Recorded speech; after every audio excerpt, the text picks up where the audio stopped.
Today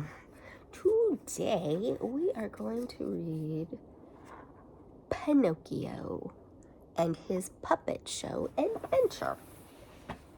See, there's his conscience. Let's see how it goes. Oh, so many of him.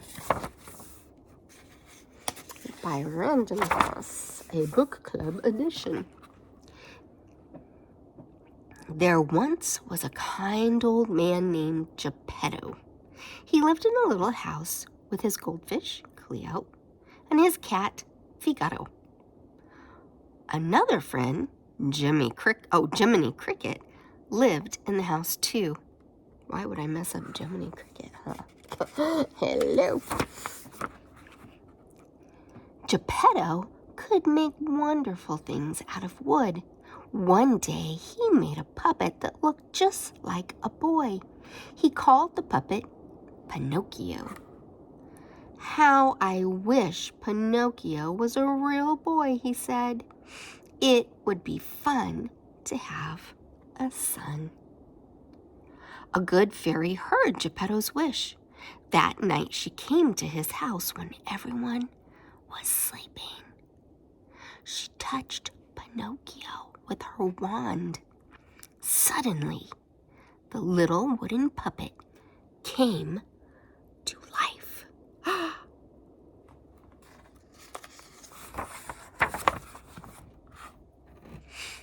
And what did Pinocchio do first?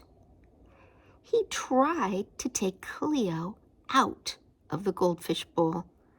Oh my, poor Cleo. No, Pinocchio, cried Jiminy Cricket. Put that fish right back. The noise woke up Geppetto.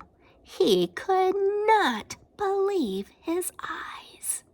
There was his wooden puppet singing and dancing. The old man was so happy that he hugged Pinocchio. My son, he said. My own little wooden son. See, he's so excited because that's just what he wanted, right? But I don't know. It looks like Pinocchio is already off to a really bad start. So we'll see. Do you think Pinocchio's going to be innocent? Or do you think Pinocchio's going to get into a lot of trouble? Let's find out. Geppetto wanted to cook breakfast for Pinocchio, but there was nothing to eat. Let me go out and buy some food, Father, said Pinocchio. Huh, how did he know how to do that? My, what a good boy you are, said Geppetto. The old man gave Pinocchio some money and a list of things to buy. Jiminy Cricket was not so sure Pinocchio was a good boy. Me either. I will just follow him and see, he said to himself. I think that's a good idea. Don't you think that's a good idea? We have a sneaking feeling that he's going to get himself into stuff, huh? Let's find out. Pinocchio walked happily down the street. Doo-doo-doo, doo-doo-doo. He smiled at everybody. Everybody smiled at him. It was fun to be out in the big world by himself. A boy named Lampwick was also out by himself. Lampwick was not a good boy. He told stories that were not true. He even stole things. When Lampwick saw Pinocchio, he said, I bet I can trick that wooden head. Ooh, that's not nice, is it? Let me see if I can. Oh, I guess that didn't work. Oh, well, I tried to bring our light back, but, you know. Hi, friend, said Lampwick. What do you have there? Money, said Pinocchio. I am going to buy food. Why not buy candy, said Lampwick. It tastes better. No, Pinocchio, don't listen, called Jiminy Cricket. Pinocchio paid no attention. He followed Lampwick to the candy store. Oh, my. when that voice inside you was going, listen. Where did you get so much money? Asked the lady in the candy store. My father gave it to me, said Pinocchio. To buy candy? Asked the lady. Yes, to buy candy. This was not true. Suddenly, Pinocchio's nose started to grow longer. Uh-oh. He took his candy out of the store as fast as he could.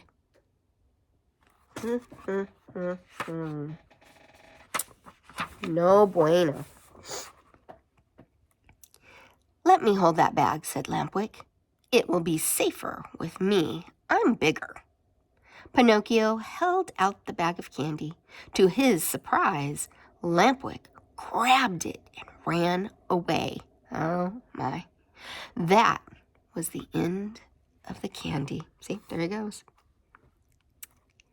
What happened? Asked Jiminy. Where is all your father's money? I lost it, said Pinocchio. Right away, his nose grew longer. Look at that. Oh my. You did not lose the money, said Jiminy. You used it for candy. Well, at least take what is left and buy a little food for Geppetto.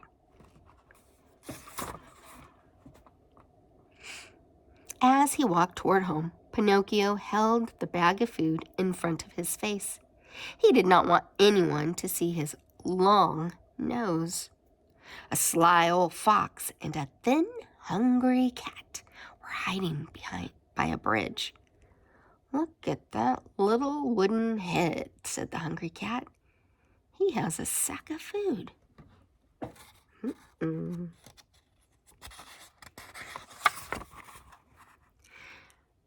Hello, my fine lad, said the fox. You look just the sort of boy who might want to see a puppet show. A puppet show, cried Pinocchio. Oh, yes, I certainly would. How can I get in? I have a ticket, said the fox. If you give us your food, I will give you my ticket. That is your sack of food, isn't it? Oh, yes, said Pinocchio. Another lie. His nose grew longer yet, but he didn't care. He had his ticket. Oh, Pinocchio. Say, oh, Pinocchio, tisk, tisk, tisk. A line of people were waiting to get into the puppet show. They got mad at Pinocchio when he bumped them with his long nose. Better not tell any more lies, said Jiminy Cricket. You already have too much nose for a puppet your size. Look at that thing. Oh, my.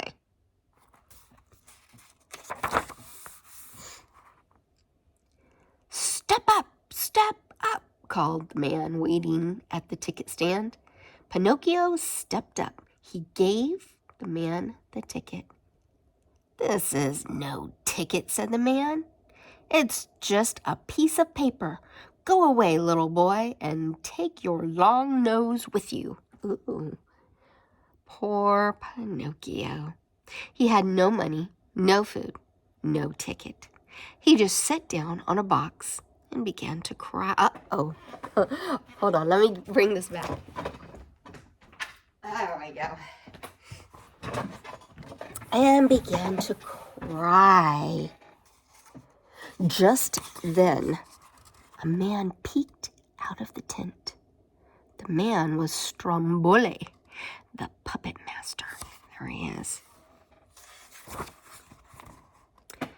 My, said Stromboli. A puppet without strings. Can you do anything but cry, little puppet? I can dance and sing, said Pinocchio. Show me, said Stromboli. Pinocchio danced. He sang. He turned cartwheels. He even stood on his head. Boop, boop, boop. Then Stromboli showed his puppets to Pinocchio. He pulled their strings and the puppets kicked their feet. "You don't need any strings," said Stromboli. "Come with us. You will be the star of the show." "Don't listen, Pinocchio. Go home to Geppetto," said Jiminy. But Pinocchio did not listen. Did not want to go home. He wanted to be a star. We need to be really careful what we want, right? Things are not always as they seem. The show started, and Pinocchio began to dance. "Look, no strings," he called. Everybody cheered.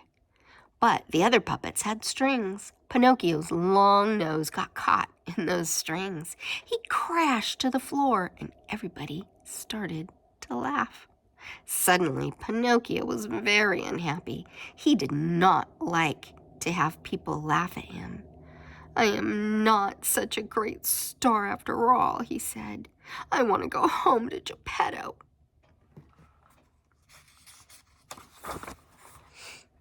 "Oh, no, you are not going home," said Stromboli. "You belong to me now. This bird cage will be your home, my little long-nosed friend." Uh-oh. Is he a bird? Is he a bird? He's not a bird. He's not nice, is he? "Help!" called Pinocchio from inside the cage. "Let me out!" But the puppets could not help. They could not move unless somebody pulled their strings. Jiminy could not help either. He was too small. But he could get help.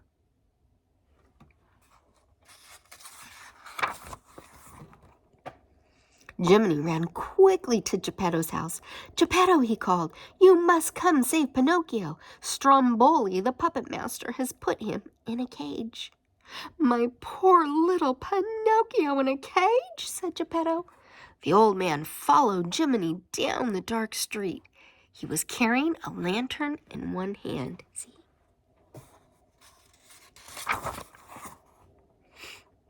They found Pinocchio in his cage in Stromboli's tent. "Don't worry, my son," said Geppetto. "I will help you." He opened the cage and lifted Pinocchio out. Suddenly, Stromboli came running. "Thief!" he cried. "That is my puppet." Uh-oh. "Run, Pinocchio!" shouted Geppetto. Pinocchio ran. Geppetto ran too, but the old man did not see the open trunk. He fell into it. "Aha! Now I have you!" shouted Stromboli in a terrible voice. "I will save you, father," called Pinocchio. Quickly, he went up the ladder to a place where the puppets were hanging. There he goes. Pinocchio dropped the puppet strings and all onto Stromboli. The puppet master could not move. Geppetto was safe. "My good, brave Pinocchio," said Geppetto, and he hugged his little son. Fast as they could, Geppetto and Pinocchio and Jiminy ran off toward home.